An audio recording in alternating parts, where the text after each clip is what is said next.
devenu traducteur pour la Banque mondiale à Washington pour les pays francophones, surtout consacré au projet de santé et développement.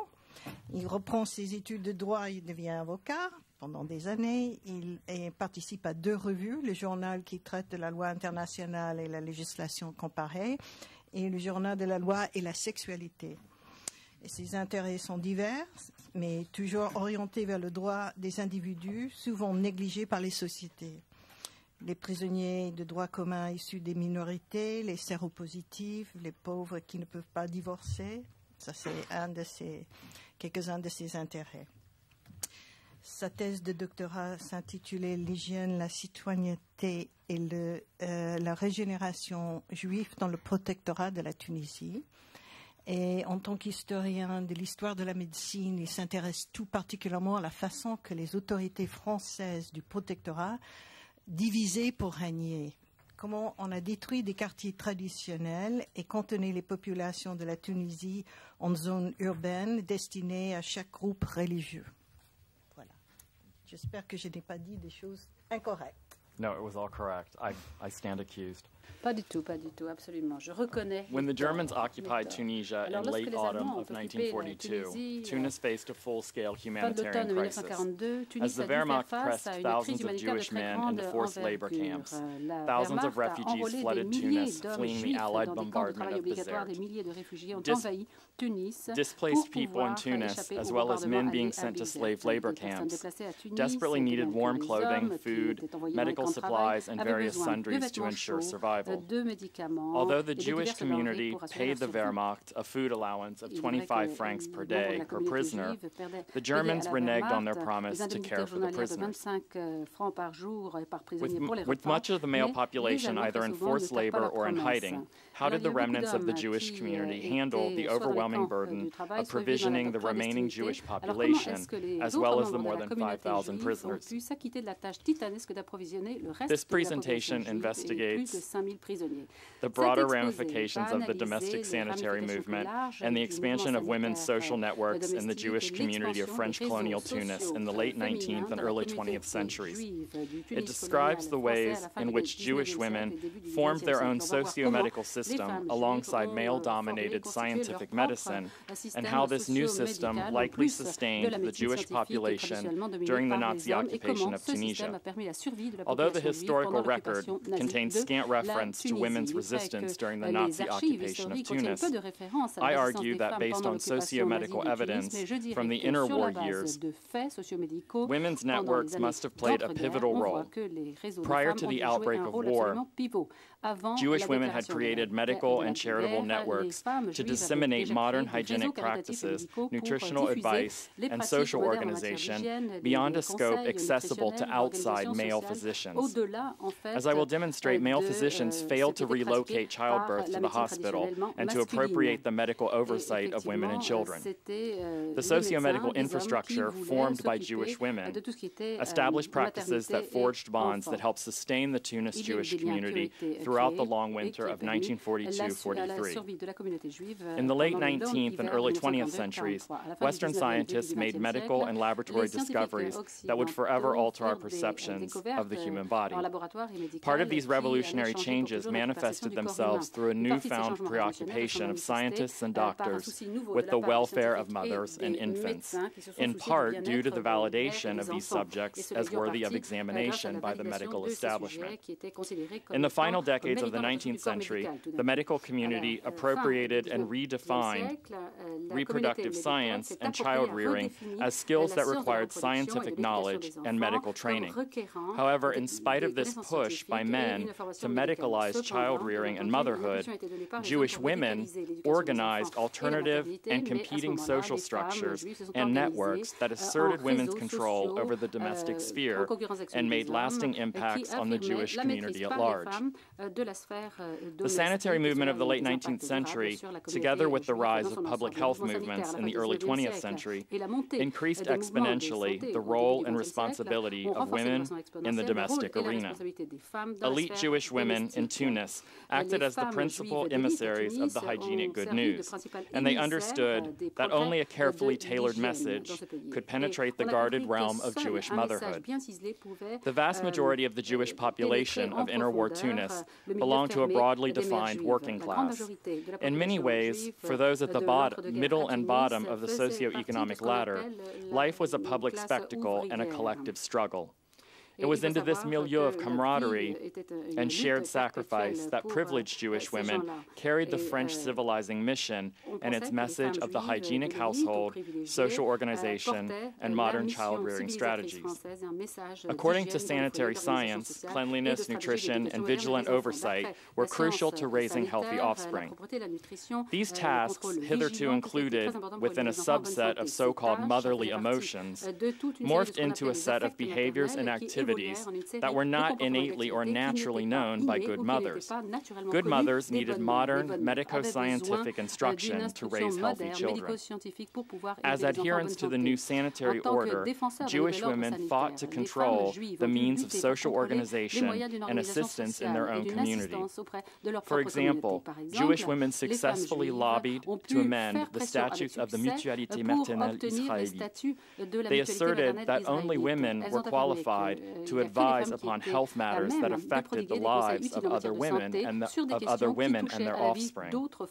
Women, whether indigent or privileged, should not be compelled to submit to male dominance over intimate female space. In the face of women's widespread refusal to support the scheme, the plan's male members were forced back to the drawing board. The statutory guidelines of the assistance plan were modified to include, as participants in the plan's membership, any person who pays 20 centimes a month in dues. Article 6 specified that any person was restricted to mean only women. Furthermore, Article 7 was amended to allow that female participants who have been members for more than 1 month are granted the privilege to oversee cases with which they have a familiarity greater than that of the société. In other words, female participants had the clout to trump the opinion and judgment of male members. Hence, Jewish women fought to maintain their long-standing control of family assistance and attendant charitable schemes, in spite of efforts by male physicians to supplant female authority. Jewish women in Tunis also maintained traditional family aid structures when colonial promises did not come to fruition. The protectorate regime alleged that the only way to decrease high mortality rates of parturient mothers and newborns was to bring, in other words, to bring the vital statistics of Jews closer to those of French, was through a modern scientific approach to childbirth and motherhood. Male physicians and sanitarians claimed that their modern approach, displacement of traditional birth attendance by obstetricians, the surveillance of pregnancy and by medical professionals, a shift in the location of childbirth from home to an institutional setting, and an increase in the number of obstetrical inventions could save mothers and babies. In conformity with the colonial push to provide modern childbirth to Tunisian Jewish women, the Jewish hospital in Tunis established a maternity ward in 1910. However, the hospital, which was only adequately equipped to treat acute emergencies, could not maintain an open-door policy for parturient women. To avoid swamping the limited resources of the hospital and its staff, the community grappled with effective strategies to ration medical care. The Jewish community decided that the most utilitarian option was to allocate its limited maternity space to repentant, fallen, or abandoned women outside of the traditional support structure provided by female midwives and relatives. Hence, the statutes of the hospital, drawn up by the all-male Tunis Jewish Community Council, reserved the maternity ward for the use of Jewish women who could prove their worthiness and indigence and obtain authorization in the form of an admission coupon from the aforementioned all-male council. In spite of the goal to elevate the allure of hospital birth among Jewish women, the decisions of the Tunis Jewish Community Council had the contradictory effect. As a result of the draconian and humiliating admission requirements, only the most forlorn women availed themselves or were forced to submit to the shame of hospital childbirth. The disparity between lofty aspirations and meager resources that stymied attempts to implement hospital childbirth at the community level was mirrored at the colonial level. In spite of the desire by physicians and colonial authorities to move women into the male-supervised world of hospital maternity, the lack of adequate infrastructure and staffing made this impossible. For all of their talk of medicalizing maternity through hospital-centered childbirth, male physicians and the protectorate regime allotted little time and few resources to realize the goal. Between 1910 and 1930, maternity wards in Tunis opened no additional bed space. In 1930, the French hospital in Tunis opened a small maternity ward for the express use of indigent French women, once again rationing hospital childbirth to serve only the most socially marginalized women engendered the undesired effect of reducing the allure and prestige of hospital birth. In 1931, only 3.65% of European and Jewish women in Tunisia gave birth in a hospital. As a result, the oversight of health and well-being of women and children remained firmly in the hands of, quote, traditional female networks.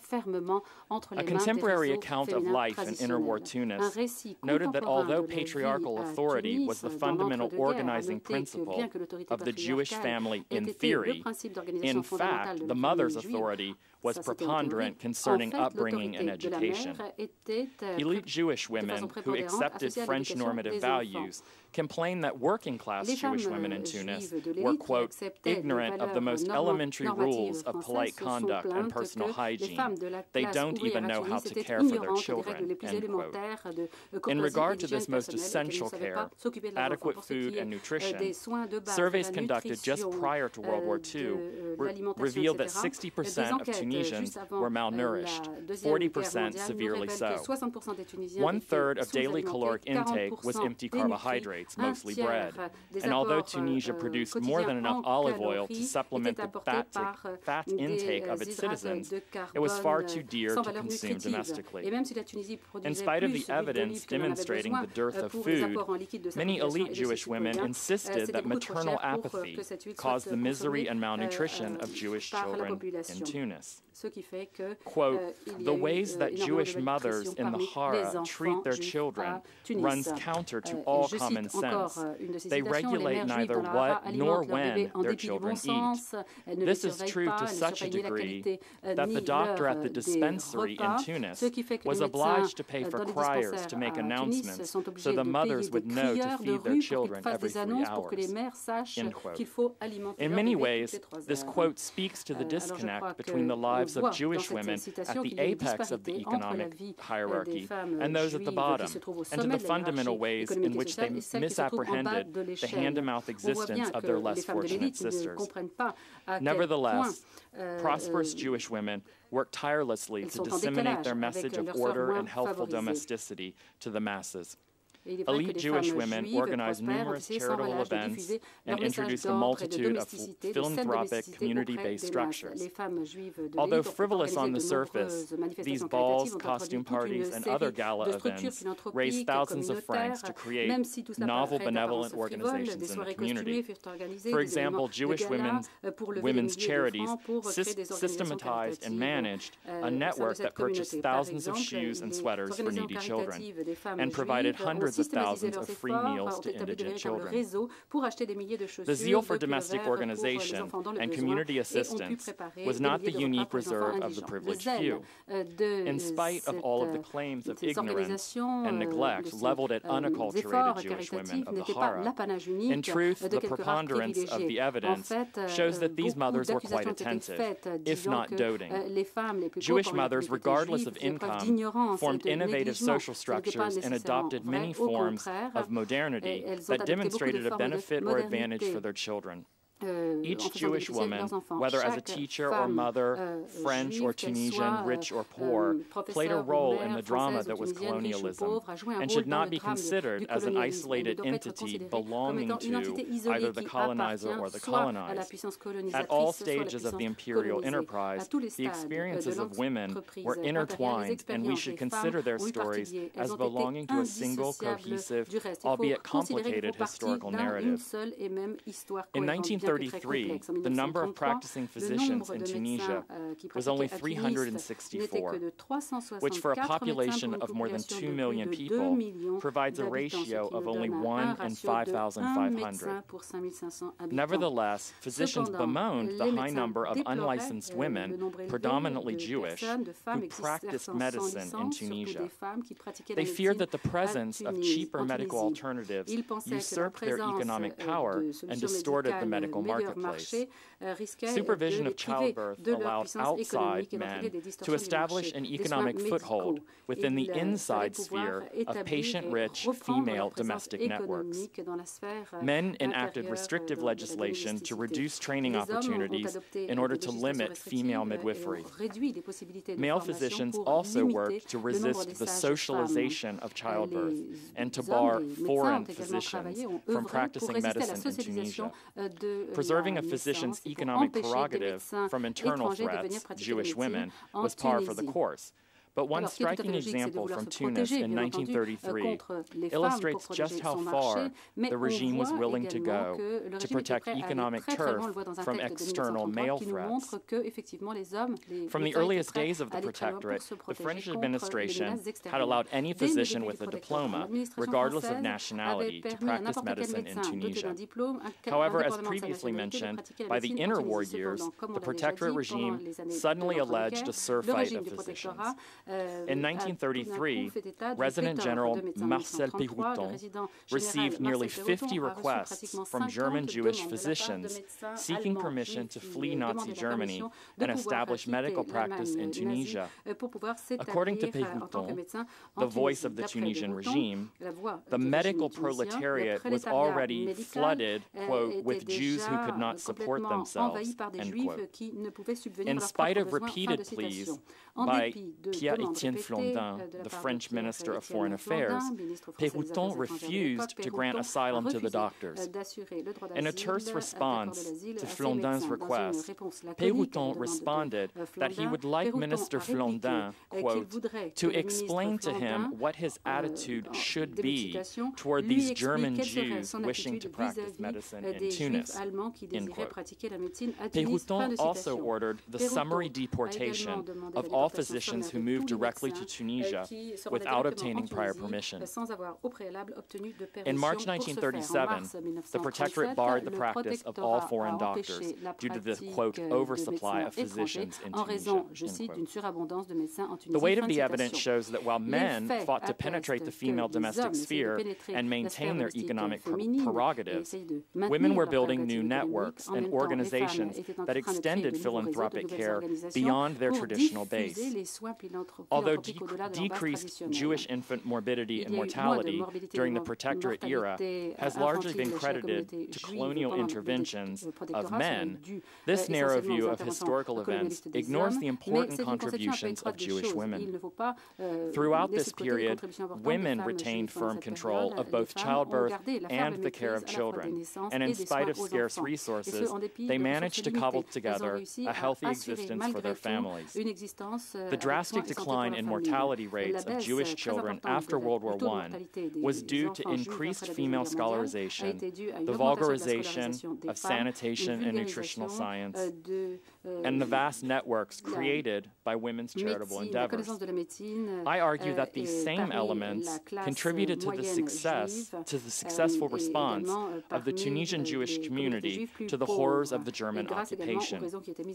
Although the hygienic and domestic reformation pushed by assimilated Jewish women onto other Jewish women in the Hara had been misguided in many respects, at this point it played a pivotal role in the survival of the Jewish community. community, using an infrastructure created over several decades of charitable and social work by women, community leaders had ready access to well-established connections within a wide-ranging network of local manufacturers, suppliers, and social services, as well as links forged between disparate groups within the community itself. The evidence suggests that in many ways it was the organizations created by women for women during the interwar years that in turn sustained the basic necessities of life as conditions deteriorated during the war. Jewish aid agencies, organized and run primarily by women, laid the groundwork for the efficacious social response of the Jewish community in Tunisia during the 6 long months under Nazi control. Of the more than 5,000 Tunisian men sent to forced labor camps, 46 lost their lives.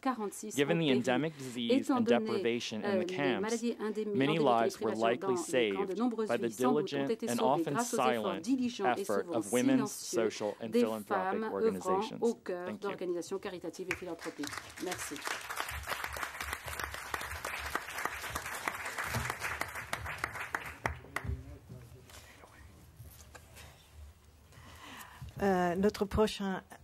Notre intervenant suivant, c'est Daniel Lee, qui a terminé son doctorat consacré à la jeunesse juive avant 1942 et le régime de Vichy, surtout les éclaireurs israélites et des juifs qui auraient pu rentrer dans les chantiers de la jeunesse, et ça va être publié bientôt par Oxford University Press.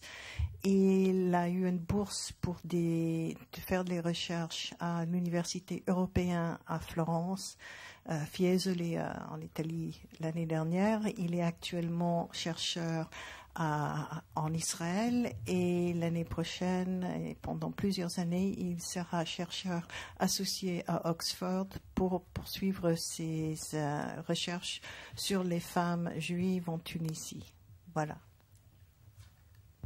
Thank you very much. Thank you very much. Merci beaucoup. Merci Chaim. Merci Chaim Salon pour nous avoir tous réunis ici. C'est une excellente opportunité. J'estime que c'est un grand honneur. Amazing work that you've done for all of us historians of Vichy France. Et aussi pour vous de pouvoir présider ce colloque, parce que ça fait our panel. And thank you all, of course, to making it to the after lunch session. Always one of the more difficult times for the audience to concentrate. So, with this in mind, I'd like to abuse the generosity of the conference organizers by presenting research that remains largely in its infancy.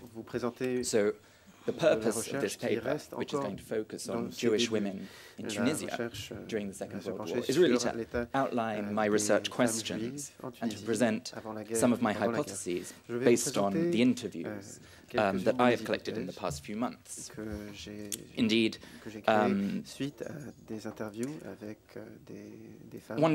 one struggles to think of some famous Tunisian Jewish women from the first half of the 20th century. When one does, one thinks mainly of Juliette Smadja, who in 1913 became Tunisia's first female lawyer. And then, in my view, we leap forward considerably to the post-war years, when Jewish women like Mathilda Guez and Gisèle Hamim became leading figures in their own right. So, while the papers by Nina and Richard may suggest the contrary, the everyday lives of Tunisian Jewish women during the Second World War is a subject that has been long neglected by scholars seeking to analyze how Jews experienced the war years. Naturally, Jewish women have not remained entirely absent from all accounts. This is especially the case in literature, with the most famous examples being found in Albert Memmi's La Statue du Sel, and perhaps more recently the figure of Odette in Serge Moati's Villa Jasmin. Nevertheless, I believe that Jewish women's experiences at this time is entirely worthy of further study, not only for those of us such as myself who approach North African Jewry at this time through the prism of Vichy France and its relationship with the Jewish question, but also, I hope it will shed new light on the very specific position of the Jewish population in Tunisia under the French protectorate. More precisely, it will examine how their triple affiliation as part of the colonized subject population and as protected by the indigenous regime, but also as more or less favored by the French occupiers, played out during the Second World War. So, as I was leaving her home last summer at Kibbutz Magan Michael at the end of our second meeting, my interviewee, Janine Karmi, born in Tunis in 1930, explained to me the reason that she could not speak English. Madame Karmi stated that following the liberation of Tunisia by Allied forces in May 1943, her parents went to Alger to work for the Général de Gaulle and his provisional government. Before 1943, there had been 4 large high schools in Alger, 2 for boys and 2 for girls. With more and more former Vichyites joining the Free French in Alger, the new government required buildings and offices in which to house its personnel. It was at this moment, Madame Karmi explained, that a decision was made to convert one of the girls' schools into a government ministry and to move its female pupils into the other girls' school. There were 3 of us on a bench designed for 2. It was that year that we were supposed to begin to learn English. I didn't learn a thing the entire year. Whether a story like this is true is not terribly important, but it's valuable to historians because of the way in which Madame Karmi has interpreted its meaning. Irrespective of the important changes that North African Jewish women had undergone during the Vichy period, including their services to the resistance, for Madame Karmi, the new government would never have conceived closing down a boys' school to make way for new government buildings. As a historian used to thinking about masculinities in the context of Vichy France, but desperately seeking to think about Jews, Vichy and the Jews in a colonial setting, this anecdote provided an important point of entry. Government records, memoirs, and interviews with men seldom throw up such reflections. What other insights would a focus on women's experiences from this period reveal? So why women? I'm curious to uncover the gendered nature of the Tunisian Jewish experience during the Second World War, first under Vichy control, 1940 to 42, and then later under the German occupation. Gender, I believe, acts as an important tool of analysis with which to consider how the Vichy and Nazi anti-Semitic legislation was mediated and experienced. Although all of Tunisia's 80,000 Jews were subject to Vichy and Nazi discrimination, irrespective of their sex, women's experiences emerge as markedly different from that of men. With thousands of Jewish men deported to undertake compulsory labor, there is a need to explore the multiple choices and survival strategies adopted by Jewish women in the face of isolation and increasingly pervasive anti-Semitic legislation. On the eve of the Second World War, Jewish women within both Grana, Jews of the Italian origin, and Twanza, Jews of the Tunisian origin, communities lived in a patriarchal society where they were generally dependent upon their husbands and their in-laws. Large numbers of Jewish girls were schooled by the Alliance Israélite Universelle, and upon marriage usually became homemakers. Of course, some women did work, often as seamstresses or repairers, as was the case of Doli Atia's mother in Ariana, or often as teachers. Doli Cohen, née Tubiana's mother, was a textile teacher at a lycée in Sousse. Yet only a tiny number of women entered into the liberal professions. Tony Levanon burst into laughter when I asked whether her mother had worked. Paulette Safar responded that no women in her parents' circle of friends worked. I can count the number of employed Jewish women on one hand, she said.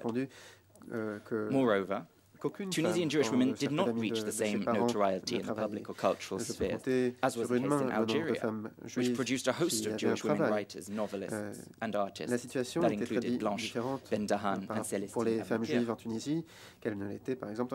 Jewish women's professional ambitions were further hindered simply because some disciplines, notably medicine and engineering, were not even offered as subjects of study in Tunisia. Tunisian girls of university age did not leave Tunisia to continue their studies in Paris or elsewhere. While my brothers all went to France for their studies, my father refused to send any of his daughters, reported Mireille Dabi. Such views were widespread, even amongst the more modern sectors of Tunisian Jewish society. Despite being a leading member of the Socialist Party, it was unthinkable for Monsieur Cohen-Adrien to allow his wife to seek employment outside the home, reported his daughter. I propose that a study of Tunisian Jewish women at this time is vital for three main reasons. First, and certainly the largest reason, one needs to consider the extent to which a gendered analysis of the Tunisian Jewish experience offers a reinterpretation of the Jewish experience in general. For Jewish women, the occupation paradoxically brought with it a more flexible social order. Women spent more time outside of the home and of the Hara, the Jewish ghetto, and penetrated the traditionally male-dominated world of communitarian and relief work. Vichy's anti-Semitic laws, not to mention the restriction imposed by the Nazis, forced many men to lose their livelihoods. This put a major strain on the economic well-being of their families. While it had previously been unthinkable, Monsieur Cohen-Adrien now encouraged his wife, Lucienne, to take secretarial lessons in the event that he might lose his job. But the loss of a job often brought consequences for the rest of the family too, which were not always so empowering. Germaine Ravia, née Uri, was a student at the École des Beaux-Arts in Tunis. The loss of her father's job meant that she could no longer afford to buy the canvases and painting equipment necessary to continue at the school. Roundups, deportation, and forced labor encouraged women to take risks which would hitherto have been unthinkable or left to men. Having fled La Goulette to take refuge in the Arab village of Zagouan, it was materially very difficult for the Berebi couple and their 7 children. With the family living in miserable conditions, Mireille and Paulette Berebi recall how their mother made no secret of her decision to return to La Goulette, to try and take as many goods from their home as she could. She was even arrested by the milice, but managed to talk her way out of it, recalled her daughters proudly. By doing this, she wanted to show us how courageous she was. It was almost as though she was trying to give us a lesson. It is true. We admired her greatly at that point. While before the war they may not have worked, a large number of Jewish women were nevertheless involved in communist and socialist groupings. Later, many entered into illegal resistance activity. For example, the communists that were arrested under Vichy included both male and female Jews.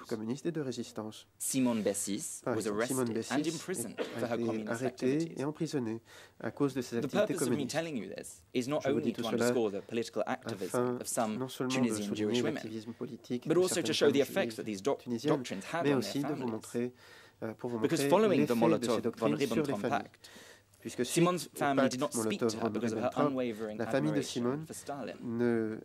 However, following her arrest, it was her sister who secured her release in the most remarkable way. The deep-felt Catholicism of Admiral Estieva, Vichy's representative in Tunisia, was widely known.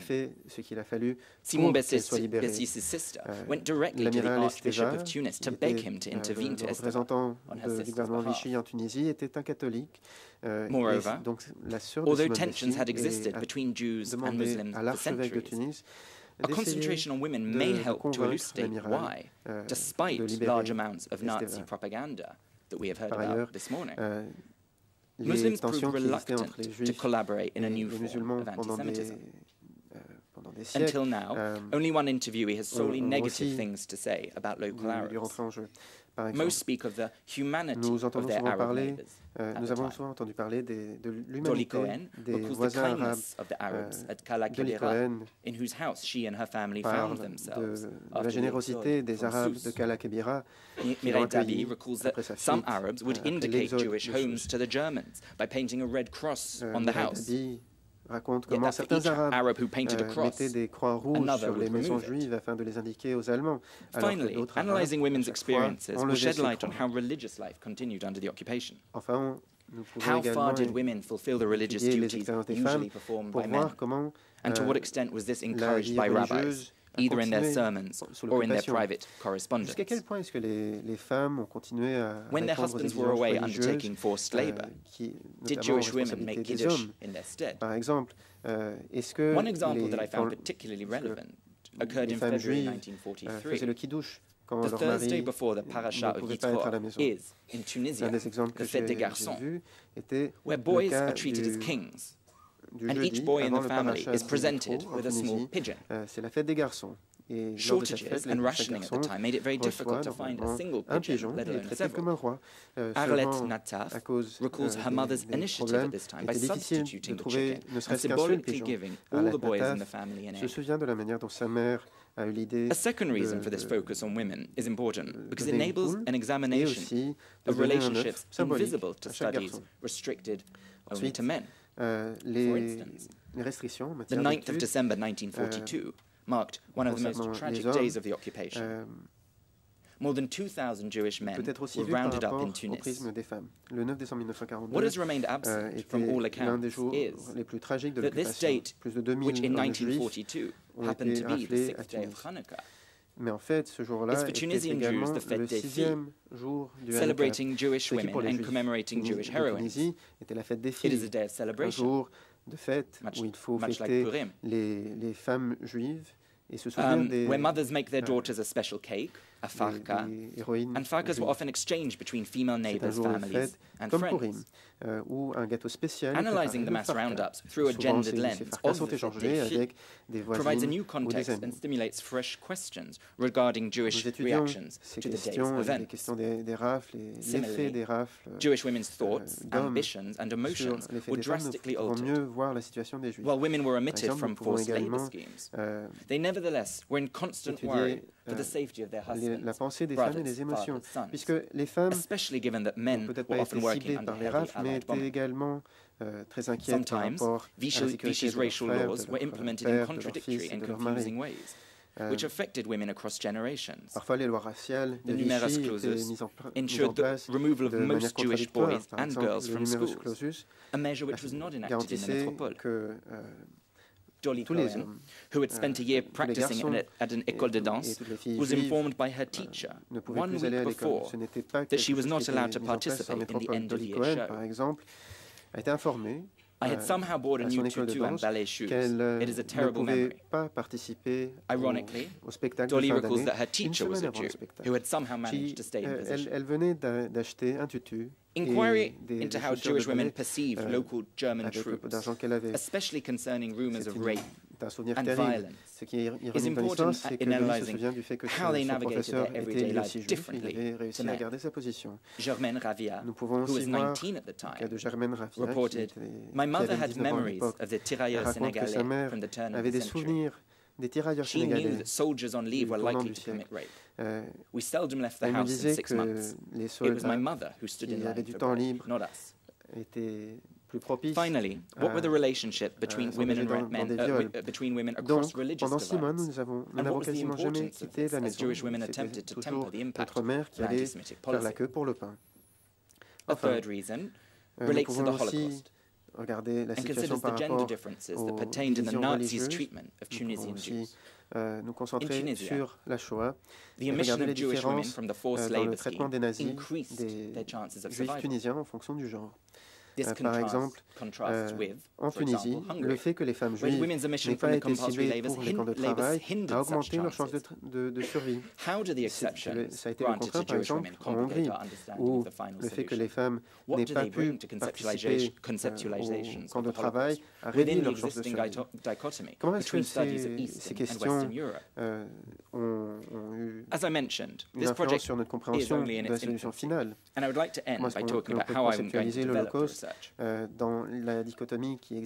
The special characteristics of colonial society, the different patterns of treating Jews, and the relatively few number of killings, in contrast to European Jewry, suggest the need for caution when attempting to integrate the Tunisian case into any general framework of Holocaust studies. Too many different patterns exist that distinguishes the Tunisian case from the communities of mainland Europe. du cas tunisien. I intend to apply post-colonial theory to the Jewish experience in Tunisia, which featured a unique intersection of anti-Semitic and colonial legal codes. À l'expérience juive en Tunisie. An examination of the specific characteristics of colonial society enables us to understand the Holocaust not as a standalone act of perverse discrimination, but as something that worked within pre-existing structures of discrimination inherent to a colonial society. Vichy anti-Semitic policies built on these existing structures of racially defined discrimination, on top of which were then laid the particular structures of Nazi oppression. By focusing on Jewish communal institutions, I'll be able to respond to the lacuna within the existing historiography. I will examine Jewish women's active involvement in a range of educational, relief, and Zionist organizations to uncover the practical consequences of anti-Semitic policies in everyday life. In the same vein, and gaining inspiration from Professor Balloul's approach to studying in Algerian house at this time, this inquiry will perform a spatial analysis of relations in a series of shared Jewish environments, such as the mikveh, the synagogue, and the rabbinical courts. When examining the social history of Tunisian Jewry, to distinguish between Grana and Twansa Jews, or to focus on class, would be unhelpful for an inquiry in which so many distinctions existed within a particular family. While Raymond Valency championed links with France and was president of the pro-French Regional Alliance Committee, Alfred Valency was president of the Tunisian Zionist Association. In order to uncover a more nuanced perspective of North African Jews, I intend to draw on the methodology proposed by Yaron Sur. An effective way of analyzing the Jewish social and political experience in North Africa is to investigate the heterogeneity of Maghrebi Jews by locating them within Sur's three dominant sectors: European, Westernized, and native. The experiences of a woman in the European sector would have been entirely different to that of a woman from the native sector. And crucially, it is the changing lives of Westernized women that will be of most interest in this study.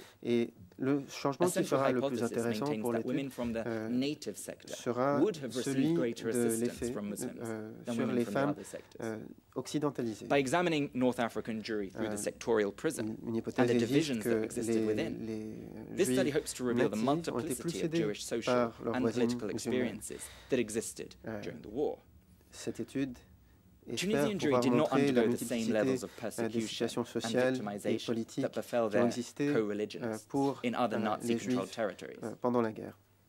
This is largely because the occupation lasted considerably less than those in mainland Europe. Jewish women's emotions, roles, and positions in society and the home suddenly changed. Many who had never worked and were accustomed to life in their grand casinos or opera houses suddenly found themselves queuing for rations in the early mornings or finding places of hiding for male relatives. Yet at the time, however, Jews in Tunisia did not know that the occupation would last only 6 months. Writing in his diary in mid-December 1942, André Gide commented on the magnificence of the German army in Tunis. He wrote that they were well equipped, clean, disciplined. Everywhere considerable munitions and armaments. And at the same time, Jews, Gide noted, were harassed, plundered, and hunted down. Throughout the occupation, Jewish men and women were constantly subject to confusing signals and mixed messages as to the direction that the war was going. Nobody knew whether anti-Semitic legislation was going to increase or fizzle out. Nothing was inevitable. I end with another quote by Gide, also from December 42. He says, "The official communiques on both sides, Germans and Allies, are most contradictory, each one announcing nothing but victories, retreats on the part of the enemy, and encircling of enemy forces. The mind stifles in this atmosphere of organized falsehood."